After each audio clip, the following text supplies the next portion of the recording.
30 plus other angels to get to $1 million. And then he came in with the final like $500,000, and we got like that first 1.5 raise. Very cool. Man, welcome to the intro. No need for introductions. All about the world and the world what we discussing. Where every single thought that we had came from something. So it's funny that we made it when we started here with nothing. Gotta open up your mind just to find out why. When you lost inside the dark, just gotta turn on the light. And no matter what you do, you never run from a fight. Because we fighting to be better, and that's why we strive. Hi, I'm Corey McCain, CEO of We Strive, the #1 platform for personal trainers, gym owners, and coaches to both manage and scale their business. I'm your host for Why We Strive, where every Tuesday I sit down with some of the most incredible tech founders, investors, and creatives to find out how, when, where, and why they strive. Be sure you tune in every single Tuesday and check us out at whywestrive.com for more info. Now, let's get to this week's episode. Neil, it's awesome to finally meet you. Yeah. I think, did we meet over Twitter or LinkedIn? I think it's been Twitter many years ago. Twitter so long ago. Well, you're the founder of multiple startups, one of them being one that I've used for a very long time called Labdoor. I literally use it probably once every 6 weeks, I think, and I tell all my friends about it. Nice. I have buddies text me like, hey, I'm on Labdoor. What's your favorite pre-workout? Like, and I'm talking about like for years. So you've created an awesome startup. And now you're working on your new venture, Utopic. If you want to just introduce yourself really quick, we can kind of go from there. Yeah, so Neil Thanedar, born and raised in St. Louis, Missouri. Came up to Michigan to go to U of M. Met my now wife there. Nice. Molecular biology and business degrees at Michigan. 2010, the year is important because so my dad had run testing labs my whole life, PhD chemist. When I was 2 years old, he quit his job in like an oil and gas company and he started his own lab, so like a one-person testing lab in 1990. Okay, wow. Like I used to like go to the lab with him. Like when me and my brother were younger, like we played roller hockey. Like there was like a big space, whereas like the lab was like 1 or 2 rooms, and he had gotten space to expand, and so we'd like play hockey in the open space. Wait, what was he testing in there? So this was like pharmaceuticals and supplements and all these cosmetics. Like so he did the kind of classic laboratory testing business, which is B2B services. So it's like a company has any sort of quality control issue, and you have to fix it for them. And so there's a lot of labs that do kind of routine quality control. And what my dad had figured out was a specialty of doing kind of the specialty work. Where so if you're kind of something has gone very wrong, like some product has failed horribly, they'd be able to kind of reverse engineer it and figure out why. Oh, very cool. Okay. And so he'd basically done all this work, and he'd figured out, he kind of expanded, he'd raised money, not from VCs, but from a bank. The OG fundraise. Yeah, right. And so he'd gone and raised $24 million in Bank of America financing, and then had built all these businesses up over the years, kind of 100 million plus in value. And then 2008 recession, he basically had 2 bad quarters, and Bank of America took the business, essentially foreclosed it. Jeez, that's terrible. And so in like the 2008, like end of 2008 to like early 2010, my dad's basically fighting this, and he gets to basically like an even settlement. So the company gets sold for $25 million. Gotcha. When it was worth $100 million a year earlier, and the 25 was important because of the 24 that Bank of America wanted to get back, right? Nice. And so then after that, you've got we're basically kind of like back to the beginning after kind of my dad's 20 plus year career. He and I would talk a lot. I would just like pace the halls of like the school library, like outside of it, like talking to him about like what do we do next, like what's the next thing. So we actually started a testing lab, Avamine, together. And so he moved up to Ann Arbor. We started just like a 2-person testing lab, just like he did in 1990. And 20 years later, the two of us started. We'd go back and forth. He'd be on the phones, I'd be in the lab, or vice versa, right? And we just like figured out. 2 years later, it was 14 people. It was profitable, and I felt like he was back on track and was like ready to do what he wanted to do. And that was in 2012 where I applied to this competition, like Startup America competition, and that's actually where I met Mark Cuban. Right? Yeah. And so it was that because Avamine won an award where we like won. What was it? How do you pronounce it? Avamine. Avamine. Okay, Yeah. So it was Avamine.com, and so like we built that business up over many years. But what happened was, applied the startup competition. I won the single ticket to the Super Bowl. You like a literal like a literal ticket to oh, the Super very Bowl. cool. I actually got Nice. to go to the Super Bowl. And Oh, that's sick. Wait, who was playing that year? It was 2012 was Patriots Giants. Ooh, that's a good It one. was a That's a good one. Nice. Okay. Yeah, so it was like I got to meet a lot of other CEOs also. So like Kevin Plank, the founder of Under Armour, and like all these other really cool people. Nice. But the meeting I had with Mark Cuban was really cool because he specifically asked me, he's like, this like lab business is really cool, but like, do you have to work for the businesses? Like, is there any other way you could work? Could you work for the people? Right? Could you like break this out and work for the people? Gotcha. And I was like, I hadn't really thought about that. I think it's like a cool idea.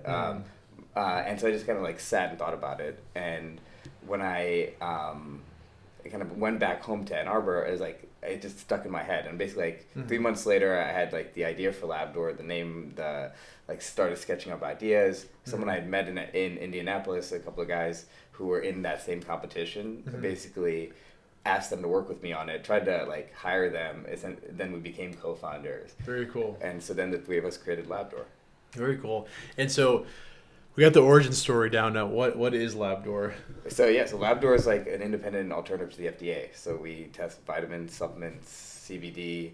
We're working on dog food testing now. Nice, very cool. So pet products, cosmetics, anything that affects your health or your family's health should be tested with purity and accuracy, right? Yeah. So it's like the purity is heavy metals.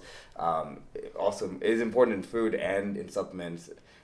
You're looking at pesticides. You're looking at in cosmetics. You're looking at like mold and bacteria and like all these other factors that like in the lab we see all the time. Like that's what quality control is all about. And there's like products pass and fail all the time, and you never know about it until there's some like massive recall that's on. Of course, yeah. People like die in Afghanistan from pre-workout, and you're Yeah. like, oh, well, no one checked that. No one checked that, or like, and it's like now and then just like they change the formula, they change the name, they like, right? It's just kind of like a whack-a-mole type process, and so Labdoor's the watchdog, right? To just like keep checking, keep chasing that, and it's getting better, right? So it's like I think pre-workouts we're seeing like a cleaner market, I think, than before. Certain things like fish oil probiotics are just like there's a inherent risk to like natural products going bad. Oh, gotcha. Okay. Right. And Good, so what good? Because I have some fish oil in my cabinet I've had there for a while. Is that thing I should like think about? Like, yeah. I mean, if you bought off Labdoor, we test those products, right? So we're testing. I did buy it off Labdoor, so we're good to go. You're good to go. So I think those are the types of things. It's just figuring out that like certain brands do have higher quality fish oil, and some actually the fish oil has gone rancid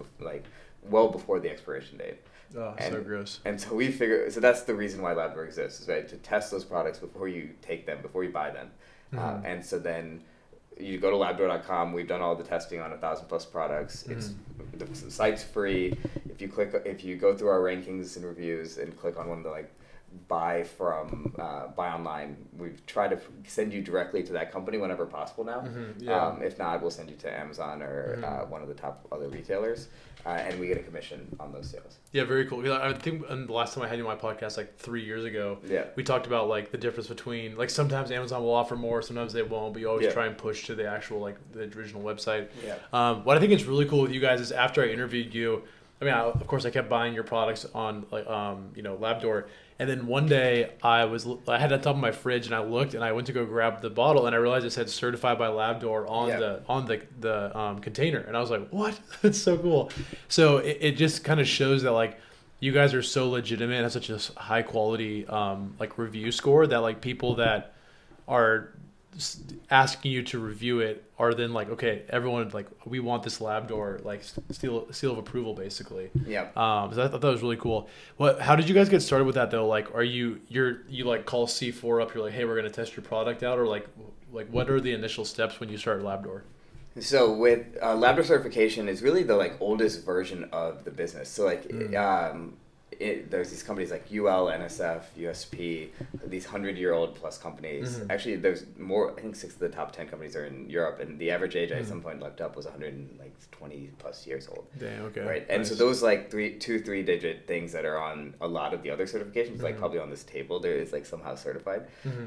That business is what we'd love to fix, right? Because I think that those things, I mean, the certification before you get to it. Yeah. You're like, we shouldn't have to do this. There should be this, like, whoever is that official brand that, like, makes that certification. Like, Labdoor could be that certification for more and more. Gotcha, companies, okay. right? And so, like, supplements is one of them where we could do that. And then because we can be much more precise and transparent with our certification. And so if you generally see a UL certification on the table, you don't know like what that means. For sure. There's no way to check that. Especially the common person, there's no rankings. There's nothing else. There's just literally those letters in yours, so you assume that's good, right? Yeah. And it's like just like anything else in Labdoor, it's like we could solve that certification problem too. Is like now we can test more precisely for even like in CBD products we could test for is it truly THC free. Right, so it's like legally anything under 0.3% THC is legal CBD. You can sell it as CBD, but like if you're an athlete or like you get drug tested anyway, like 0.3% isn't good enough. Like you want like below 0.0, right? And so that we can do. We can actually certify products THC free. And so for a company like Garden of Life, which is like a very reputable supplement company that's like trying to get into the CBD industry, they came to us and they wanted to certify all their CBD products as THC free with Labdoor because it's like that extra level, and that includes like athletes are a big one. So it's like we can test pre-workouts for all of the banned substances. And then that's does an athlete come to you and ask you to do that, or you already have done it? So it would be the company usually has athlete endorsers. Gotcha. Okay. And so that's either part of the deal or that's like part of the marketing plan. Is that like we're going to be working with athletes? We want to make sure that this product is Labdoor tested for sport. Gotcha. Okay. Right. So all of these types of things we're working to make sure we get it right. Are all your lab staff just like jacked? They're just like taking C4 every day, like we had a gym in the original like lab building. Oh, cool. So it's probably better than usual. The usual lab, but not as much of a focus. There's also one of the things that's interesting about Labdoor is that it thinks like. When we thought about it, we also thought about it as like it's mostly like designed like a Silicon Valley tech startup, where like a lab is one extra division. Gotcha. Okay. Gotcha. Right? Gotcha. And so we almost had like two product. Like we had like the product which is the website and like the product which is the lab, and like those are like two different. It added a little bit of a layer of complexity, especially when in our seed round and things we would be like outsourcing to labs and different things. Gotcha. And so we tried to be creative with it, but it added an extra layer of complexity to the usual startup. Cool. So and then I forgot where we're at, but so basically, at what point does Mark come into the equation? So like he gives you, he's like, it doesn't give you the idea, but he's like, you guys should go to B2C. Yeah. Does he just like write an angel check right there, or like does he follow you guys up later? Like what's So he just told us. He just gave me his like email and was like, if you ever figure out this idea, let me know. Oh, nice. And he's so good at checking emails. It's absolutely insane. It's like, just nuts. And I love that about him. I think just like his hustle continues to this day. Oh yeah, of course. Right. Of course. Yeah, it's just awesome. And so I think what we figured out was, so that was like February 2012. By like May, we've basically like got the 3-person team together, wireframes, different things. Kind of do a sprint to like a first iteration by kind of the fall, get into Rock Health, which is in San Francisco, a digital health accelerator, which kind of found us actually through AngelList. So we just like had put up an AngelList profile, had like hustled to try to raise money in kind of around Ann Arbor, Indianapolis, where my co-founders were from. And it was just tough, right? So it was like we got this first like 100K externally that like included like move to San Francisco, right? Well, so basically that's gone already, right? Well, including the paying for rent and everything. Yeah. So I mean, we did it as tight as possible. So we all moved. They had a Chinatown office. We also stayed in Chinatown, or like the edge of Chinatown. It was rough. Nice. But we enjoyed it. I mean, like we just like hustled. We were in that office all the time, and we found a way to kind of be kind of build it first. We were live by November and kind of pitched him again and said like, hey, the site's up. There's like 100 products that we had done just A through F rankings on. It was kind of like a really basic concept. And pitched him again, and it was just like all by email. Very quickly, we got the first 250K. That's so cool how he works like that. I love it. He's like, oh, he's sick, done. It was just like an email thread, right? That was it. And So then, crazy. and we thought that was, I thought it was like it. Like he even like, it was his like convertible note terms. We had like 1.5 million we could raise. And then it was really tough. It was just a hustle to try to raise. And so we ended up raising from like 30 plus other angels to get to $1 million. And then he came in with the final like $500,000 and we got like that first 1.5 raise. Very cool. Yeah. Wait, so did you guys make this company based off him saying you should do it, knowing that you'd get his investment, or did you also go home and be like, that's actually a really good idea, and like want to build it? I think the idea of the like that this data would be valuable, I think we saw it, even Cuba and I saw it in different ways, and I think we're still trying to capture all of the value. So I think we kind of both saw certifications as a value because it's just like the oldest industry in this kind of space. The difference is like there's how else can the data be valuable? So like the data can be valuable. You can like sell the data itself, which is actually one of the things that Mark was interested in. Is like, is there a way to like sell that like as investment data or like other kinds of things? And then I was always very interested in the like consumer application of the data. It's like what I use it for. What do you use it for? Right? Yeah, like the like rankings and grades and like how can it like change e-commerce and like a marketplace? Yeah. And so basically between those two things, we're trying to figure out. I think it's like with Labdoor, it's like we've gotten to it's a 10-year-old company now, right? And I think we've kind of we've done all of those things. Like we have certifications, we have a marketplace, and so I think now it's about kind of like how do you go from 1,000 products to 10,000 to 100,000, right? It's like we need to kind of scale the same thing or the same business out. And that's kind of one way in which it didn't scale like a Silicon Valley company. It was like not user-generated content, it's you have to manually like go test and Wait, and speaking of that, the first 100 that you guys got in the door, did you talk to those companies, or were you like, we're just gonna go buy 100 supplements, we're gonna review them? No, we did like, and we even just tried to hit all the like top brands, and so of course, Red Bull and Fiber Energy. Like we were just like trying to like you're going to the gas station buy Red Bull, then you're like reviewing Red Bull. Like, we really like we went to stores. We went like there was a time where we went all over San Francisco like trying to find like so cool. Yeah.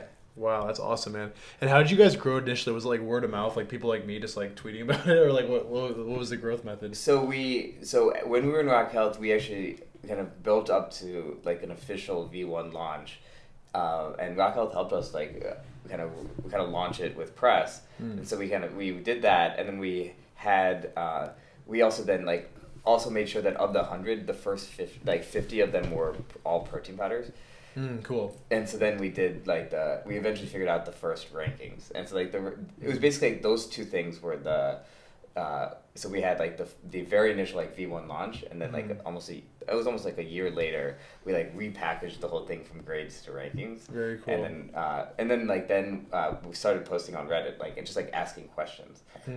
So Reddit's been like, it's like one of my favorite, but it's just like a tough site. I think there's like there's something interesting about like when someone like Labdoor is like comes in and is just like, we're gonna try to like clean up the industry and like try to do things the right way. There's almost this like natural skepticism of like, oh, Reddit will tear you apart. Yeah, they're just like, why? Like, who decided that you're the boss? And like, whatever, it's like, well, it's like no one was doing it, so we like showed up and decided to do it. Nice. Right. But it was like that challenge of Reddit of like constantly coming in and answering and just being like, we're trying to make this like as valuable and viable of a business as possible, because that means like we're constantly throwing the money back into the business. Like we've never taken like distributions on the business or anything. It's like you're constantly like throwing money back in the business, trying to test more products, like expand more categories, and so that's really what the Labdoor focus will always be. Do you guys have a strong retention? Like how many people like myself do you guys have that are coming back at least a couple times a year buying products from you guys? I think that's one of the things that's harder about Labdoor is I think there's probably a lot of like memory, right? It's like so I think it's all memory. It's all memory. Exactly. Yeah. And so you have that. I think with Labdoor it would be great if you had like a bigger, like what you'd call like a basket size in e-commerce. It's just like more companies, more people that like more reasons to go to Labdoor. And so it's like if we also like had deodorant tested by Labdoor, like you might like like more reasons. Like you go there for anything you're buying, and then that's what you get tested. Right. And so the breadth of the categories I think could help that a lot. Yeah. But I think it's also like I still use Labdoor frequently too, right? It's like because it's like every time you like. There's always like some random supplement where you're like, oh, like should I try this or should I try that? And so figuring out so I think that like as a utility, it's super important. There's this idea of there's some sense of which like that part of the work is done, which I think is important. And then now it's like we're still trying to figure out the like what's the like true total value of Labdoor, right? It's like, is it like, are we gonna stay independent forever? Are we gonna like? And I think that's kind of a next step kind of thing. I would love to see us kind of continue to kind of drive this testing for decades, right?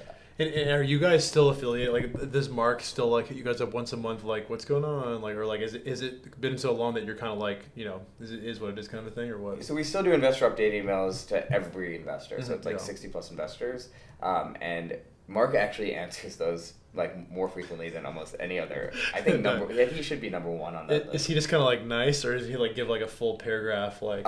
Usually it's just like a 1-2 sentences. Sometimes it's like, I remember like the most killer one was very very early on, probably my second or third one. I sent a like long like essay long investor update email trying to.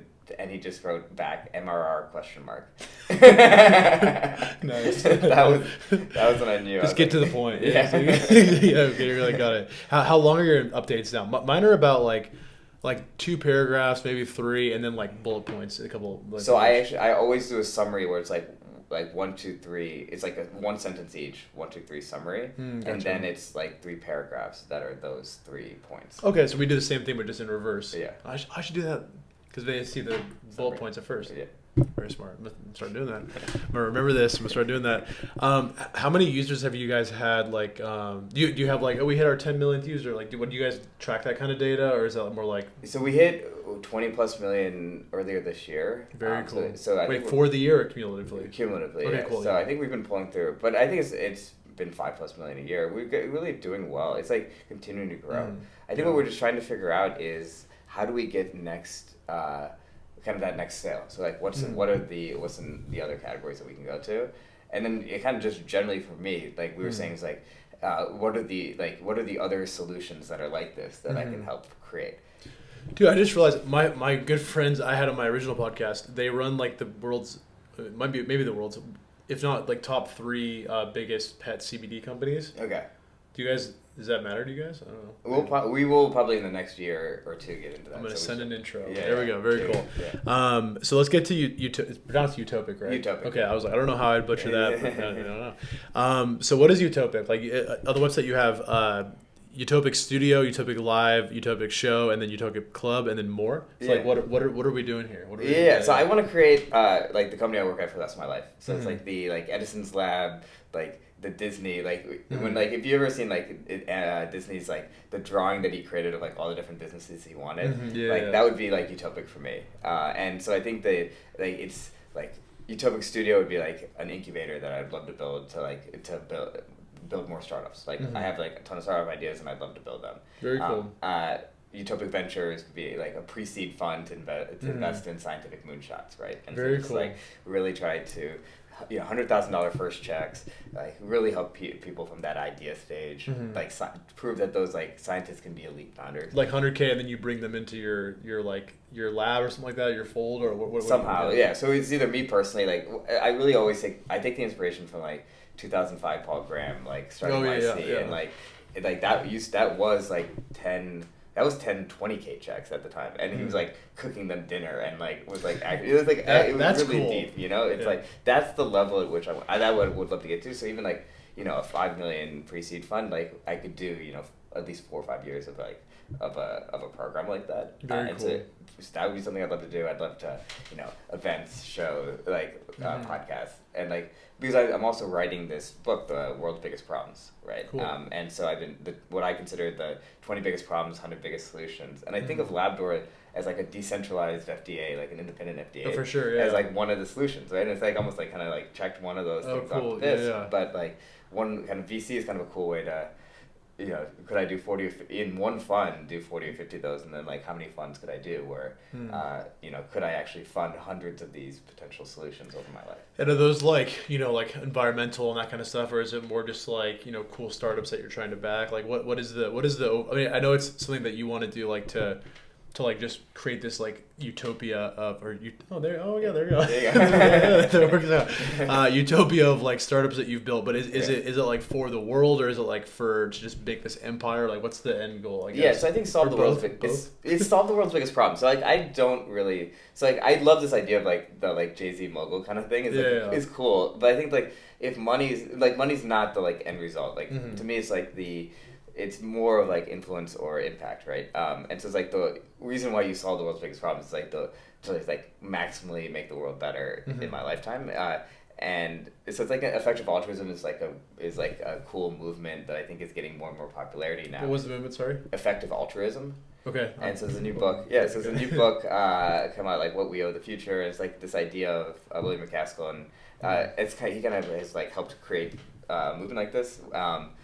He was on like Daily Show and stuff recently. Gotcha. But it's like just now breaking out into a little bit mainstream. But the idea's been like just like you work like not to like maximize cash, but to like maximize impact essentially. Cool. Like how can you help the most people like do the most good over the time?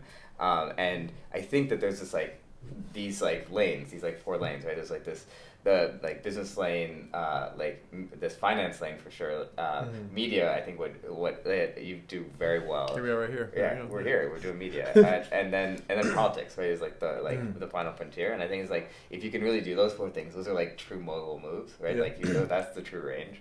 And so I'm trying to figure out how to play in all 4 of those ranges at the same time. Cool. And so I think VC is my way to get deep into venture. And if I was going to do finance, I would go earliest stage, work directly with scientific founders. No, I mean I think that's the most fun stage too. Like, ideally my company will go well, I'll end up investing, but like I would never want to put in like a Series A check. Like it's like I don't care, dude. What do you? It's a different business. You went from 10 to 50 million. Awesome. Like what am I gonna do? Like you know what I mean? Like it's also like a picking business versus like a coaching business. Oh, exactly. Yeah, exactly. Yeah. Exactly. Yeah. Like you're picking the NBA draft, not helping like a high school kid. Like exactly. Exactly. So now you are not, well, you were CEO, of course you're the founder, and then now you're the president of the board, or chairman of the board? Chairman, yeah. Okay, so does that mean you moved someone else into CEO? Or yeah, so Rafael, who was our original co-founder and CMO, is now our CEO. Okay. And he's been doing a great job over the last year plus. And Elton is still our CTO, and he also is kind of like our COO as well. He's kind of floated into many, all of the other roles that we've had in the leadership. And so we've had kind of this, so the 2 of them are really focused on day-to-day right now. And then what I would consider special projects for me. So it's if we're going to try to buy a lab or try to roll up the business and try to get deeper into certifications and maybe partner or acquire another certification company or kind of expand into other spaces. Anything that's what I would consider a special project goes to me. And then anything that is day-to-day goes to them. And at what point did you decide that it was time for you to step down, and focus on other things? Was it like, oh, we're already doing this much revenue, I'm gonna move on to my next thing, or was it one day you woke up, or what was the reason? I think there was a bunch of factors. So I think I have 2 kids, 5 and 3 now, and so it was end of 2020. I felt so I had moved back to Michigan, and we had gone remote, and I think that there was a sense that I on a day-to-day basis was more replaceable. The job I was doing was not stretching the business as much as it used to. Gotcha. We were not we were profitable, so we weren't fundraising anymore, and fundraising was one of my big jobs.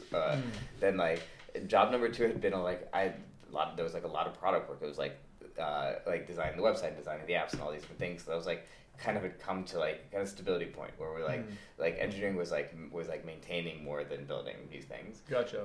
And even you don't need to make another ranking system. Yeah, it's ranked. Yeah, we had a V3 ranking that came out recently, but yeah, we're kind of getting into finer and finer tune editing, and it's now also other people are very there's now a team that does that, and so now it's so I was feeling antsy about that. I wanted to take some time off. I started writing, and so I think that's where the world's biggest problems came up. And I'd always had this idea of I think the Edison's lab had always fascinated me since I was a little kid. I read about Edison's teenage he dropped out of school and worked on a train, and he was doing chemistry experiments while he was on the train, and then he figures out this arbitrage of like things are cheaper in cities than in small towns, and so he like buys things in cities and like puts them on the train and then sells them to small towns. And so he's like a little entrepreneur. This is Thomas Edison, right? Yeah. Okay, maybe, I was like, maybe it's a different Edison. I don't know. Okay, gotcha. Yeah. So then like when he actually gets to like his 30s, he like has his first 2 inventions, and the first one, the phonograph, becomes really successful, and then like by 34 he's like got his lab and he's got money and he's like able to like kind of like become this like mass producer of inventions. He made the photograph at like 30? It was like, and he had been working since like, he probably like 15 was like on this train, like that's like insane, right? So he had been like by 20 he was like really like in this invention, but then he did like a 10 plus year, like he hadn't quite figured it out, and then the phonograph with like the like recording device, like the voice recording device, became like a B2B application. It's like his people figured out that like if someone needs to like a boss in New York needs to send like information to like the Pittsburgh factory, like you want the boss's voice to like send that message, and gotcha. so like it's like a voice recorder for like those types of things.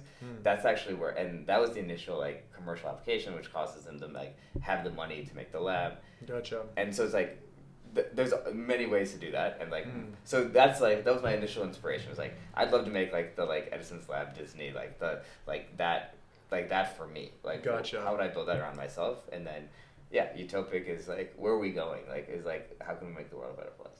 So cool, man. Yeah, I mean, I'm excited about all that stuff, dude. I'm excited to see your little theme park you got going. It's gonna be fun. I'm gonna move. What's the first step you take with this? Are you like, we're buying Disney World land type thing to get started, or like, are you just gonna find one company, invest in it, and start from there? Like, what's your kind of plan, I guess, going forward? Yeah, so I think the VC fund is first, and so I'm actually working on that now. So there's a program called VC Lab that I'm kind of right in the middle of right now. And is that like an accelerator for becoming a VC? Yeah, essentially. Yeah. Like YC for VC. Too easy. Yeah. There's a YC for everything now. Or that's like what I'd love to see. Like I'd love to see that. And it's like almost just like YC for science is almost like kind of what I'm looking at trying to do here with Utopic Ventures. So I think that's first. I think if I can get that right, then I'd love to like make it more physical and make it like go to the incubator second, right? And like go earlier. And even like and deeper into the actual real science work.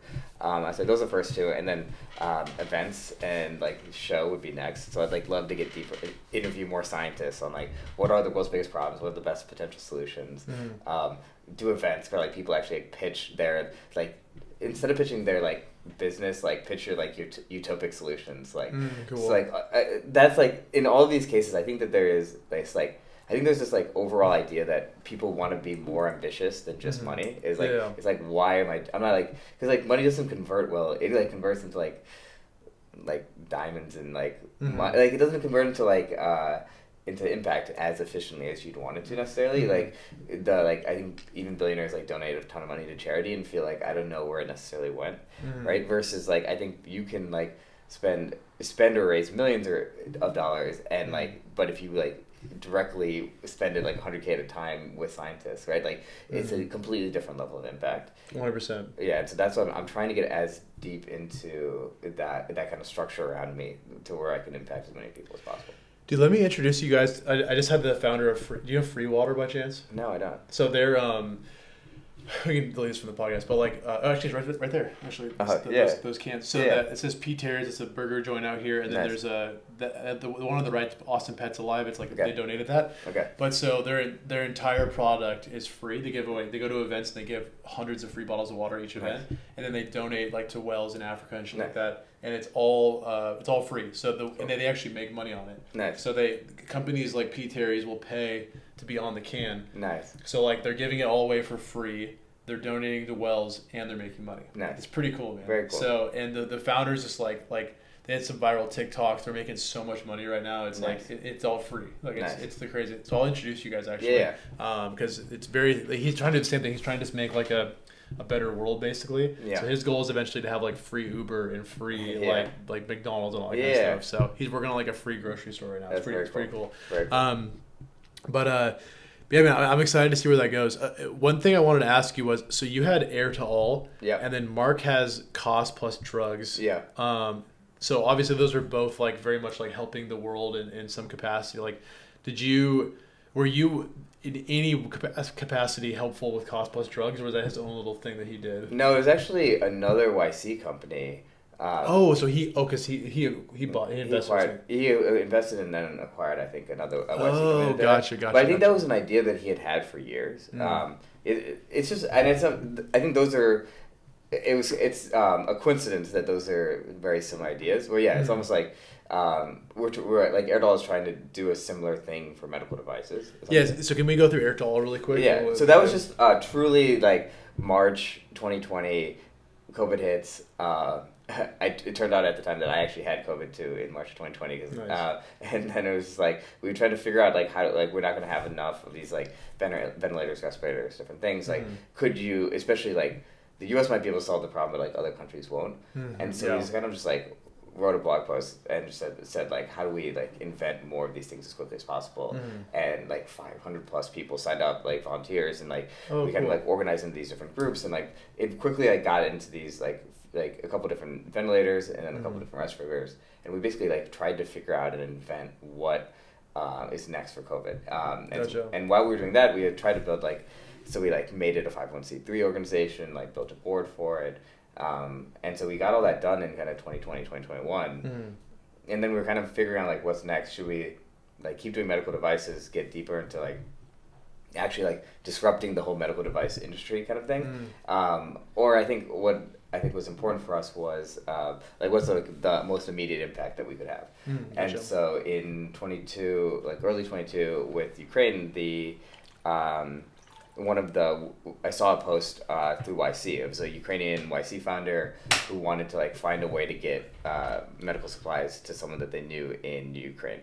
And so we just figured, he was just posting like, does anyone know a nonprofit that could like help us do that? I was like, Erdal could definitely do that. Oh, cool. Because you had the supply chains and everything set up. So we knew people in different countries. We had the 501c3 status, so we could like collect money immediately. So like the day that we had that idea, we could like start. Like the hard part with Erdal was like it takes you like a year plus to get like a 501c3 application. Even with like people were great. Like lawyers like donated time to get us to be a 501c3. Like this whole set of things made that possible, but it's like still took a year plus. So like when Ukraine happened, like we were able to like immediately jump on it, and like we've done 12 or 13 shipments now. So cool. Yeah, and it's just like each shipment is like a ton of they're just like they're tough stuff. They're tourniquets, and they're like truly life-saving medical devices. So cool.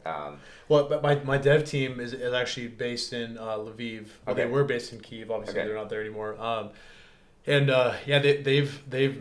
They raised the money and then personally made like 200 bulletproof vests for Ukraine war, so they're like shipping them out. It's just really cool to watch them like they do that, and it's like saved some soldiers' life so far. You know, it's like it's cool. So, anyways, it's mostly it's a direct way to make that impact. I think that there's something that I would love to do is like continue to like help spin up these organizations. So it's like, do I need to like? Does someone already have the idea? Can I help fund it? A fund would be great for that. It's like if no one's done it before, maybe I can help spin it up, right? There's just like maybe it's like there's two people who would like love or who are both working on the same idea and they like need to meet each other. It's like events might be cool for that. Like maybe we just need to like promote these people more. Like a podcast would be great for that. Yeah. So I just like this idea of just like it's starting to all come together. Like even the book, like the idea of the world's biggest problems, as like let's like kind of motivate people. It doesn't matter like.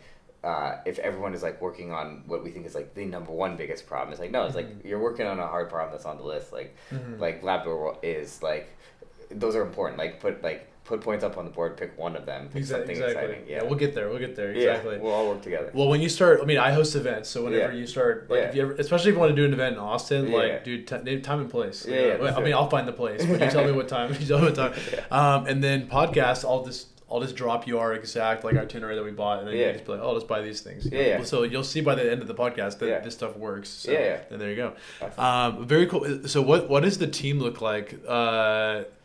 Actually, how many ventures do you have right now that you're working? Like Labdoor, we got Utopic. What else we got? We've got Erdal, and so those are like So AveMean, the original business has been sold. Okay. They're nice. Yeah, so we're feeling good. Wait, recently or what? No, there was two different exits. So there was a 2016 majority exit, and there was a final exit in 2021. Very cool. Okay, good job. Like a bunch of things. I had been doing angel investing. I got my first angel investing exit in 2021. So it's dude, wait, what company was that? Paystack. which is a YC company from Nigeria in the 2016 batch. Wow, dude. So 2 exits already? So we're feeling good.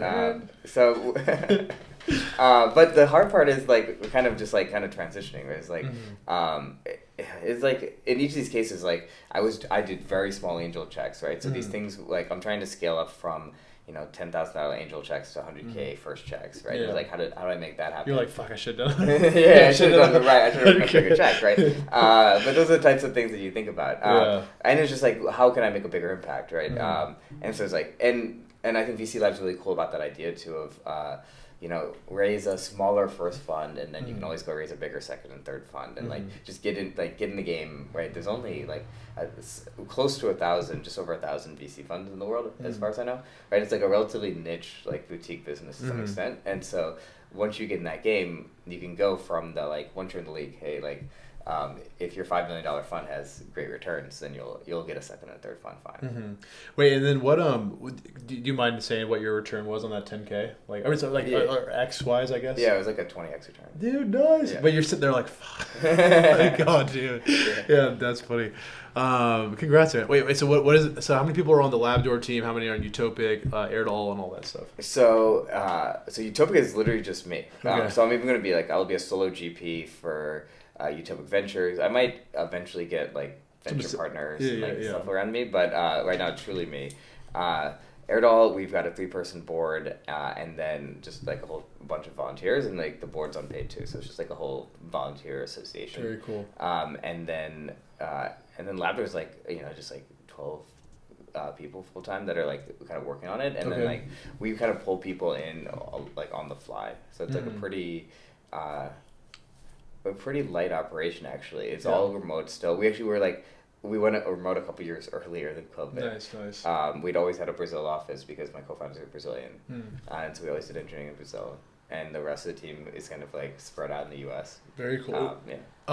So what? Oh, that's my question. What? Dang it. Oh, so I'm always curious. Like you have like the Jack Dorseys of the world that for a time was running CEO of both Twitter and Square, which is like absolutely insane to me. How do you divide your time? Are you like Mondays I am Labdoor, and then Tuesday through Friday I'm Air to All and Utopia? Like how do you divide your time? So I did for the longest time I had Wednesdays were always Air to All days. For the last 2 years.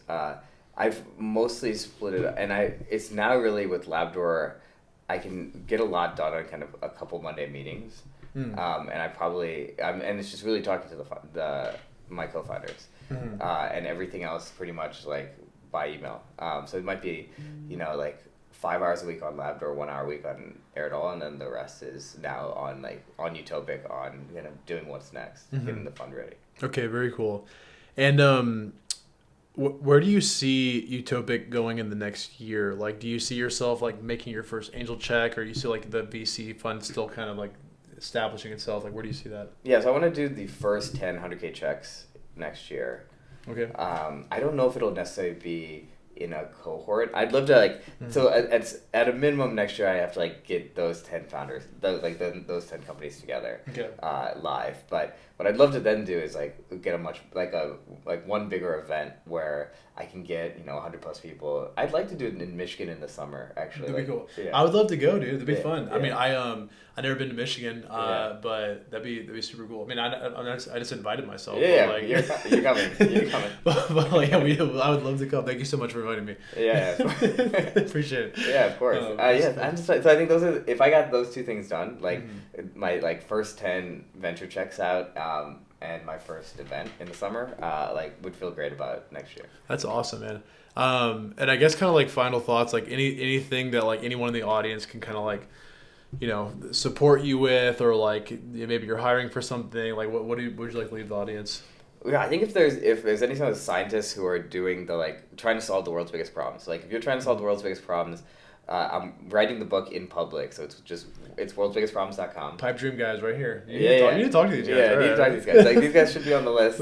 It's also in many ways too, because it's it's a deep tech type investment, right? Which is also very much my space, seed type deal. So we're in the right place right now. There you go. I love walking into a building and seeing the the CNC material. You know, like that's like it's a good sign when you see all the like machinery. Exactly. And so that's cool. So it's like if I can get deeper into that, I think that'd be really helpful. And so it's like anyone who's trying to invent those types of ideas, if you think you have an idea that should be on the world's biggest problems, go to worldsbiggestproblems.com, read that, like tell me what's on the list, and if you if it's ready, like if you need that first 100K check, like ask me now. Like I want to be like January writing first checks. So cool, man. Okay, well, I'm excited. I got like 3 intros to make. Yeah, I'm thinking about all these people. So it was awesome to have you. So great to meet you in person after all these years, and that's why we strive. Let's do it. There we go. Good stuff, man. I wanted to thank you for watching this entire episode of Why We Strive. Be sure you head to whywestrive.com and subscribe, so every Tuesday you can see incredible interviews with some of the best tech founders, investors, and creatives in the industry. Have an amazing day, and don't forget to keep striving.